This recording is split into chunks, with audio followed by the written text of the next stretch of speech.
Welcome to Code Fix, where you learn and enhance your programming experience. In this video we have shared how TypeError set object is not callable. The TypeError set object is not callable occurs when you try to call a set object as if it were a function. This can happen when you accidentally use parentheses instead of braces when creating a set, or when you try to call a method on a set object that doesn't exist. Here's an example of when this error can occur.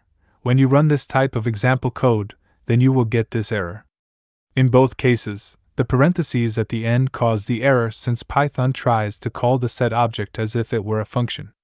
To fix the error, remove the parentheses at the end of the set object, or make sure that you're calling the correct method on the set object. Here are the corrected versions of the previous examples.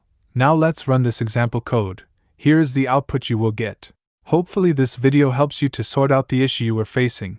If you still face problem or need further help, just write in comments. I will reply you as soon as possible. Before you go, if you like this video, you can subscribe for this channel for future videos which can help and assist you further.